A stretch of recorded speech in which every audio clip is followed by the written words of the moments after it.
Merci Balandinho social du Congo et c'est Mosaïl sur Kutana Bino émission na Bino Bolingaka émission na Bino Bolandaka to Belamboka Congo est-ce que Oyoboé maman océan du Congo a pesa biso ba résistant espace pour na koya kolobela ko éveiller ko sensibiliser ba jeunes pour na makambo eza koleka na kati ya mboka na biso ndena bisaki bino to kolobela quelques actualités et puis ndenge ba ndeko nyonso boyebi nazali résistant Bruno Mimbenga oyo bona bundela pona mboka na ngai parce que belé bandeko bazo benga ndeko Bruno makambo kana oso na ambassadeur ici bosuki ndeni non wana eza ba secret moko diplomatique moya koloba makambo wana etandoike ezalite mais boyeba que ambassadeur monsieur Victor Temakov a maginga lobby ezalaki masolo oyo boye ndenge boyebi toujours nde tozobeta ba porte pour que to libérer mboka na biso vi ba situation o tozanango boyebi yango eza occupation eza ba occupationniste bazoni nga bazo mboka na biso yango wana makambo oyo boye to sololaki na bandeko Lumumba na baninga tozana bango na kati ya bitumba résistance mais lelo tozolobela plus makambo ya élection et puis makambo oyo bonde to komi komona batu ya FCC ba komi ko pesa ba don on ne comprend absolument rien koto kuna monsieur Ramazani Shadari a lobby que ce qui élection salamine en 2023 c'est déjà provocation de guerre oyo boy UDPS ils a pour déclarer au travers monsieur Félix bon tozo ebaté ceux qui peut perdre ba ko déclarer guerre contre UDPS ou bien peuple congolais ko déclarer guerre entre Félix na Kabila po ba onde ramener biso na chose o tozali nyonso na isa makambo oyo boy ba congolais bazotuna mais biso toza mopanzi ya peuple to lobby peuple congolais Batouana baza lokola ba miibi bomoni ba ibi pouvoir ya peuple bakangi yango pendant 4 ans déjà yango tozo kende eloko malonga ezobimate mais tozo mituna Shadari azalaki na pouvoir pendant 18 ans to mone eloko moko te basali par contre le oso toza na situation tozo demeurer nango eza parce que bango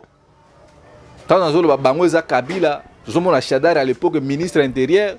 oyo bobanda ko négocier na ba M23 Tilelo bo Félix Pazaki na wa M23 et puis makambo kamona sapu ezalaki tango Shadari azalaki ancien premier ministre de l'intérieur mais tozo kamwa lelo bazozo au danse ko lobakeno na 2023 Kabila kozonga yonga nazo mituna mais bino tango bozolo babiloko obu est-ce que bozo se rendre compte combien peuple congolais en akanda pona bino bozo mona no Kabila kozonga na mboka o ndena monaki mama nani yo Janine Mabunda na Kimbateke kokana ko inaugurer ba maya foko pona koloba que non Botala Félix a échoué Kabila il faut azonga boye ba que non na bino na Félix na batu nyonso bosali lisanga pona koya kozoba isu peuple congolais boye bango que non nyonso bozo sala wana eza nango juste mangungu maya pela parce que tomoni mama Olive Lembe tant ba yaki na pouvoir bazaki na eloko moko te mais lelo oyo batu oyo bazu courage bakomi kotonga ba hôpital ya luxe bakomi kotonga ba flat de nuit bakomi kotonga ba hôtel oyo boye peuple congolais vandi akangi maboko otala ono mama Olive Lemba za motema malamu eza mbongo na yo yango bozomo na plusieurs fois nanzolo beloko oyo boye eza la mama Denise Nyakero eza la Félix eza la Kabila eza la batu nyonso bo travail qui pendant 18 ans oyo boyiba ki peuple congolais boye bango calamité mo peuple asikeye tant tozo libérer mboka na biso biloko wana nyonso ba patrimoine ba zobo sali o botongi ba hotel bosombi bandaku na Turquie bosombi bandaku soki wapi boye bango no biloko wana ezozonga ezoko ma biloko ya peuple parce que bomoi na Sri Lanka peuple congolais confisqué biloko tout ya président ou aibaki parce que tant azaki na pouvoir amonaki que pona evi ekoki lolenge ndenge ya bana ekomonela mais bozobo sana que volonté à peuple yango ya kana sima parce que le qui pouvait quoi situation au biso ba kongo to zana ngo tana manai ko bizabino kana monsieur Félix azawana juste ko travailler pour na ba Rwandais na ba Ougandais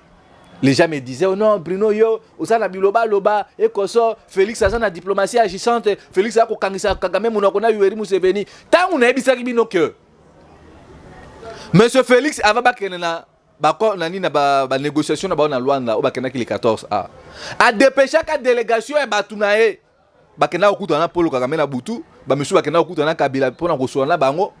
batu balo na yo makambolo baka wa biloba loba ngana biloba loba mais lelo obo pesi nga raison Félix ba kei négociation pour vous dire que non, Félix était capable de résoudre les problèmes, mais autres en Félix a dépêché Batounaï na boutu ya lobby mercredi. Batindi bango bakena ko négocier na Yoweri Museveni. Bon, bino bato bozo benga ke non ngaza mutu bilo baloba. Félix a mutu makasi. Pourquoi c'est Félix a qui réellement président de bino bozo loba? Ariaka tinda bato te pas bakena ko négocier na Yoweri Museveni parce que le 20 awa boy après enterrement ya président Eduardo Santos bakosonga yesu pas bakena ko négocier na Paul Kagame. Mais condition Yoweri Museveni a pesi. Bana Congo ba fumula miso. Alobi Félix il faut négocier na ba M23 et puis ba M23 no tobi ba za Rwandais ba ko tsa bango na kati armée. Na kati makambo o nyonso. Et ça juste infiltration na kati armée des autres se propager. Et ça juste occupation à ciel ouvert. Parce que yo moi na Congo vandi. Ozo zela que Félix a coupé sa solution. Et puis depuis makambo o ebanda Aujourd'hui, bato baza na kati ya union sacrée. Balobela kango te so total wana to mona président Jean-Pierre Bemba. Atikala jamais kolobela Uganda parce que ayebi ke ba Uganda ne mutu basala ye. Tinenga yakana mouvement na ya libération ya Congo oboye ezalaka eza fruit ya ba Ugandais. Alors bozo mona ba biloko na tout ça ba signe. Eux totalisa que notre pays vit dans une occupation extrême. Le Congolais telemi awabo bomona ki biso banso na balabala to bunda la guerre to bunda to sala guerre na Rwanda mais président Jean-Pierre Bemba na akosolité alobelo comme côté en complicité na biloko na tout ba on a régime na ba on a Félix et aujourd'hui là Félix ça se permettre atindi batunaye en kantimini ba kena okuta na Yoweri Museveni pour que Yoweri Museveni a kena ko négocier na Paul Kagame tala bota la dimension à trahison mboka eso kende. Félix prend le Congo comme et ça le la ligablon naie personnel. Makambu ya mboka Félix a qu'on négocier en coulisses sans pour autant consulter les représentants, les délégués du peuple au babeng ma députés nationaux. Ce qu'on a na zo bengi sa bande konanga ba congolais banso. Mboka ezo kene mabe. Bato bazo préparer série à turbulence oh ba koluka ba hypothèse. Bako évoquer ba raison oh non mboka sala ki occupé mboka sala ki boy non ngai na zo bengisa congolais nyonso bisika zali ya ko soit prise de conscience parce que ba désordre nyonso bozo mona o ezala ki déjà ba désordre nyonso o bozo mona o ezala ki déjà préparé pour na ko distraire opinion ya peuple congolais parce que côté kuna olali ono e bati na lukuna na ni bati lukwebo na Vital Kamerhe bazo kanate pona nini yo mona Congo tango memana mupepe wana ololanda biso ndenge tozo sensibiliser to bimana balabala peuple congolais na lobaki yango na émission eleki ke bango wana tout ba leader politique ba ke okuta na président Aseni nini ba kosolola bazui na information sur te pona na bisabino ils a déjà schéma ya kokabola yo kozwa boy yo kozwa oyo ngana kozwa oyo boy nde boso mona lo oyo boy biloko na tout ils a déjà préparé mais soki biso peuple congolais Nazela Bruno Mimenga tera bandeko tozana ba mama Osea bandeko Treso King ba résistant Lumumba bandeko tozo bunda bitumba solo tant tozo bengisa bino mbela oyo boy bato misusu basana nukuya lokola la tortue asana hésitation mais ce qui doit limiter bozo mona que non Félix déjà de fait que accueilli kotinda batu ya kobata mapa négocier na Yoweri Museveni akena ko calmer Kagame bande ko boye ba que non situation to se demeurer nango pendant 100 ans et puis biso to okufa mboka na biso e ko stikalaka jamais kozala libéré lokola tozana batu oyo boye tozana na éveil patriotique toza ko éveiller conscience ya congolais nyonso atelema. Parce que l'élection en 2023, oh, bato bazo linga ba kene la biso oh. Et ça déjà élection oh bozo mona que non, élection n'est qu'on a déjà dirigé commandé parce que Félix était sur quoi boy, atika n'a jamais ko préparé, az appel makanisi ko tout au sala élection. Le lo oh bo makamonazo à prendre biso ba américain ba lobi bango mutu ba ko financer élection wana. Parce que tozo mi tuna na mbongo nyonso oh boy ba yibi bambongo ba projet ba tile jelu bambongo ba 100 jours bambongo ba 45 territoires. Mais batu oh boy bazangi volonté pour na organiser l'élection bazo linga ba kende ko defa mbongo ba américain ba ya ko soutenir élection wana oh déjà et ko déjà triqué parce que ba américain ba imposer bango avant ba kende élection il faut ba parti politique nyonso ba kutana Denis Kadima ba vana ba solo là nini ba ko solo là nana yo toyebi na noter parce que na ko ko sate pour na joindre information sûreté nini ba solo ba ko solo là kuna mais ce que na joindre information na kozonga pour na ko yebisa bino que non botala likopa o ba ke ko sala kuna botala makambo ba yokani mais déjà na yebisi bino que non likopa ezali ba américain ba komi ko imposer bango il faut ba vana ba solo là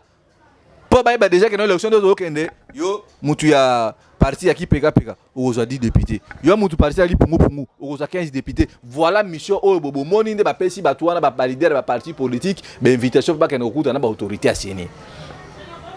mais au même moment tant mazo solo là kuna na est masa sezo continuer ka ko inda kuna ba tuwa continuer ka kokufa sans pour autant ba tuana ta ngana banda ko ba keno to vana to tana no intérêt général à peuple to sangisa force pour na ko bengana monsieur Félix na régime na mobimba ba kende et puis to ba ko organiser ma ponami na lolenge o elongo bani mais koto kuna batu bazomona biso lokola tozobeta nini mbunda o eboye makelele za ko déranger bango. Alors moi na Congo biso toza lokola ba prophète toza ko telemisa bino parce que tozomona makambo zo kende mabe ce que telemité parce que Ozana si ma leader moko bon so par là. Au défendre mboka ou besoin défendre les leaders il y a parti politique. Oui, certes, moi je défends des leaders au bazana ba vision pour na mboka. Mais mon collègue ba ko bunga, je dirais non, je vais m'opposer. Nde tozolo balelo awaboy. Situation sécurité en mboka na biso est très dégradante. Parce que na monaki président du Sénat akei kuna abandi kolela na Goma oh non mboka na biso mais papa batu lukwebo vous ne pouvez pas continuer toujours kofinga parce que oh bo sala les a kofinga peuple congolais vous êtes des ressortissants et espace à Grand Est au travail na Mobutu au travail na Mouzé Kabila au travail na Kabila le fils lelo oh boy bino bozo na kati ya régime oh boy ya nini ya Tindika Tchakal ou ya Félix ozolo bake 22 ans MONUSCO za na mboka na biso bazofuta bango mbongo ebele mais ba tuerie eza koleka na est il faut bokata relation na pourquoi tango bino bozaki na Kabila poni bobaki makama bokata relation na te parce que bomoni que non bokombi na ambition présidentielle bozo wele la poste à primati bozo kena koluka compassion mawana bino epa ya peuple à est pour ba voter bino bozo ngali susu bo continuer ko sa babilo ko bozo sala na. Vous avez pris de milliers de dollars américains. Tu es président du Sénat. Au lieu de proposer que non, tu as ta relation avec MONUSCO, il y a est que non, voilà, vous allez éveiller, vous allez benga MONUSCO, vous benga MONUSCO na mbulanini. Où est-ce qu'on fait le peuple congolais? Alors, peuple congolais, bande kunanga à est, bande kunanga à Kivu, bande kunanga à Kasai, bande kunanga à Congo Mobimba. Nous devons faire très attention parce que batu ba moni élection komi ko pusana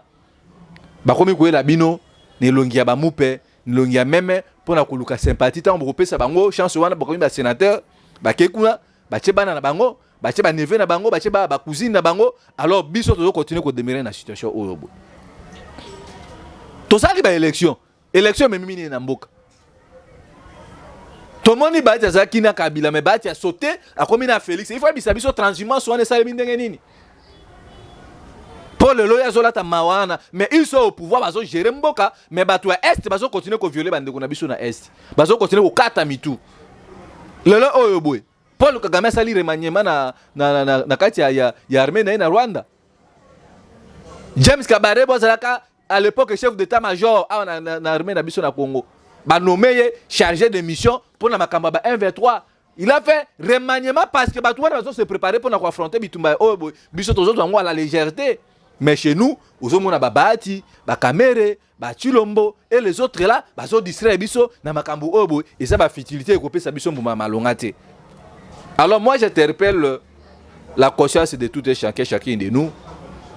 que ce qui doit limiter to bundité ndeka bozomo na monsieur Félix azotindaka batuna ya kulisi akatimini eza déjà signe ya trahison pour na mboka Et ça signe à côté Kamboka. Parce que le problème d'une nation, le problème d'un pays, bah traiter kango na moi. Bah délégation, et ça l'est mis. Boye bo vandi bo sololi. Mais de fait que déjà que M. Félix a se senti déjà affaibli, anéati, na diplomatie na oyo boye lemba.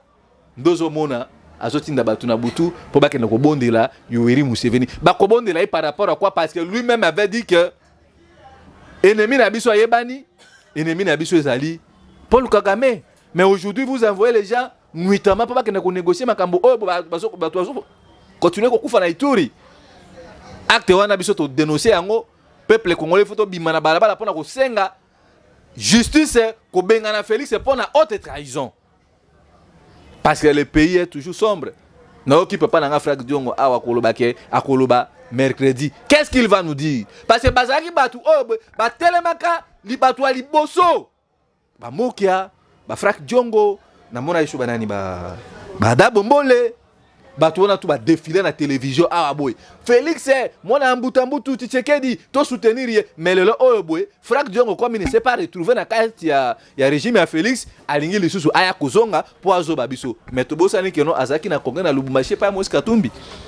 donc bozui mboka et comme le la roue chaîne ya vélo et baluka et pas na bino non nous devons voir les choses autrement biso ba jeune il faut to benga na batu oyo boy Moïse Katumbi uti na congrès papa na biso azana affaires étrangères Christophe Lutundula il a quitté Moïse Katumbi aussi ministre oyo ya esui il vient aussi de quitter Moïse Katumbi aussi oyo mosusu ministre oyo boy nani Mutinga yepe alongwe pa Moïse Katumbi nyonso ya nini pona ba intérêt partisan na bango non pona intérêt peuple congolais alors biso to bana kondima toujours ba bana ko rouler biso lokola poto na farine non et lokwana il faut to telimela yango même makambo oyo tozolanda awa que mutu a 520 giga Jean-Marc Kabunda koloba le 18 bon on se réserve encore tozozela nini akoyebisa biso mais loko biso to kolinga to eba Jean-Marc Kabunda yebisa biso nani oyo boye amemi Congo na chete oyo tozana yango parce que bozo ba parti politique ebotami na Congo ememi nini na mboka mais biso tozobenga soulèvement populaire ndenge ba jeune isirlaka basali bozo non peuple a tellement kaka imoko non soulèvement nyonso a monde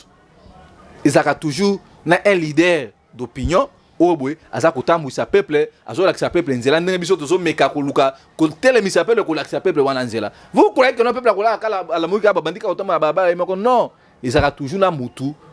ndenge Moïse abanda kotalisa bana Israël nzela po babima na kati ya Égypte yango tozobengisa bino ba Congolais je sais que batu wana bazoluka ba mécanisme nyonso soit ya dialogue soit ba kene élection eux a déjà triqué alors biso tozoka ba satiner na mboka tozobengisa ba Congolais nyonso ko soutenir ba leader politique oui on peut le faire mais mboka ndezana nos priorités pour na biso quand moi je parle ici na lo boko résistant na lo batek ono o soutenaka nani non je parle comme mes patriotes on a un souci en mboka na ngai ndé nazo sensibiliser bandeko pour que notre téléma to benga na batu oyo boy et puis tozong sa mboka na biso dans les bons chemins mais ceux qui bino bokozonga que non parce que tu défends muzito et qu'on sort moi je suis un résistant ton abimaka makambo ya résistance na ngajaka makambo te ko non je suis de songolo pakala ici je parle comme mobundeli ya mboka batu babi bitumba na ngai on a bunda etake résistant le quoi mobundeli ya mboka ceux qui yopé ozomona danger o mboka na biso sokende ceux qui opposent à toucher ozomona ba condition ndenge batu bazosala ba détournement ndenge batu bazoyiba mbongo à l'état ndenge batu bazosala ba crime économique bazoteka mboka na biso est lelo eza déjà na maboko ya barwandais Paul Kagame asali remaniement mais pas na biso ah bo regardez ba pesi Félix condition azwa batu wana ko seba on a kati armée Félix c'est le diable Lucifer ba Congomani yango na bengisi bino peuple congolais totelima parce que l'obé koko monté voilà tout ça qui n'a pas tout nous parlons ici comme des prophètes de la nation auto so mona ma bembo kezo kende parce que l'élection en 2023 déjà tout so mona ngo compliqué bango na bango déjà o bazana kati union sacrée ba komi ko bunda o bazana ba plateforme koto déjà ba komi ba plateforme komi kobotama siko biso peuple congolais tout ça la plateforme wapi ceux qui côté les melabatu o eboté soit élection ça ma mesa élection malonga o ebokelo ba ko proclamer mutu o bo peuple aponi mais na Congo ne toyebi na contexte na biso batikala jamais ko proclamer ou bien ko publier mutu o boye peuple congolais a votaka pour na ko représenter si pas par contre bato peuple congolais votera bango au lieu de réclamer le peuple que notre victoire n'a pas yibi au monde kaka ba kongomani ba kola la pongi ba bébé tout le monde y a en 2006 tout le monde y a en 2011 tout le monde y a en 2018 alors qu'est-ce qui nous garantit que non élection en 2023 ba kota li sabiso bosolo Félix il a montré l'ingratitude à tout le monde ba tout ba même Félix le long à pouvoir Jean-Marc Kabundu un grand combattant soldat bien qu'il passe très très à travers Bazara Souroubé depuis qu'il est en opposition. Il a mouillé le maillot pour que non Félix a comme Abisika. Félix a remercié le long la monnaie de singe. Papa Yabatou François Abeya a sali ba mécanisme nyo se koso rapprochement entre Félix et Kabila. Le long Félix a roulé a tient en prison. Bota la dimension ingratitude. Vital Kamerhe, le grand coopérant. Félix a kangié a tient en prison. Kalouba a convaincu que le juge union se ba cour constitutionnelle en Mboka na biso. Félix a kangi Kalouba allez a tindiki kuna. Mais ce monsieur, il est le traite à niveau nini. Alors bota est-ce que dimension na nous natangi bilo ka quelques batouana. Félix a kabali na Kabila o a commissaire président. Wa no maki président. Si vous biso peuple tant mutu abozo ça déjà bibilo kwa boy. Vous croyez que biso peuple Félix a osana souci na biso te? Félix a l'acquis ingratitude naé vis-à-vis à bateau commissaire Bisika Bazali et puis vis-à-vis na biso peuple congolais parce que to se retrouver te to moni et le peuple congolais a se retrouver nango nzala prison empoisonnement azumbo ka cédé yango le peuple congolais a moni pa ya Félix ya wana bambonga ba my god rêve bambonga ba ram et le biso to bénéficier nango yango wana ta la dimension ingratitude alors makambu auto zolo ba oyeboy et toucher conscience à congolais nyonso to sangisa makanis to sangisa force pour na bengana Félix na 2023 surtout bengani na Félix c'était dans les jours à venir boko benganga boko komela ngai kende ko Bruno mimbenga makambo bandai kuluba yango to komi ko vivre yango yebo soke zamba no yambo ya kulanda osia du Congo s'abonner ils appellent façon à encourager biso bo partager mission pour que sensibilisation to ça la yango congolais nyonso comprendre dimension oh bon Félix Asumbo Kanabiso déjà appelle déjà une grande partie et pas ya banguna nabiso numéro zali wana plus 243 81 73 11 702 plus 243 81 73 11 702 wana boyo ko benga biso boyo komela biso et puis boyo ko sunga bitumba oyobwe pour que l'activité soit préparée tout ça là en de ma manière où bobiso to solinga que notre libérer mboka na biso nakuta ki na ambassadeur à Russie to solo là qui mais makamoto solo là qui moyen to le na télévisionalité je crois dans les jours à venir nakoya mama pas ba autorité à Mali et puis na okena ko ça tourner na ngai nde ba tchenga na programme na bango na ambassade à Cuba alors c'est le moment toujours bien que ça va tout surtout conjuguer bien fort tout l'allié à cause allié à Russie to kobete la porte jusqu'à ce que tu atteindre l'objectif na biso bo soutenir biso bo sunga biso na bamakoki parce que na minute oyeboy Félix a commis ko luka biso bato toujours dénoncer toujours tel misa peuple pour que non tout se débarrasser na ye na Kabila o ba demeurer biso na chute auto ça na ngo ya lelo na suki awa boy de na bisa bino toujours entre la patrie ou la mort le peuple vaincra la peur doit quitter nos esprits liboka pilipili et si la sona mon corps monte bo soutenir biso bo sunga biso sur le plan financier pour que tout réussir tout atteindre objectif na biso c'est la planification na biso ndenge to za kosala soki nzamba lingi to kutana bino na mikolo ezali ko ya matondo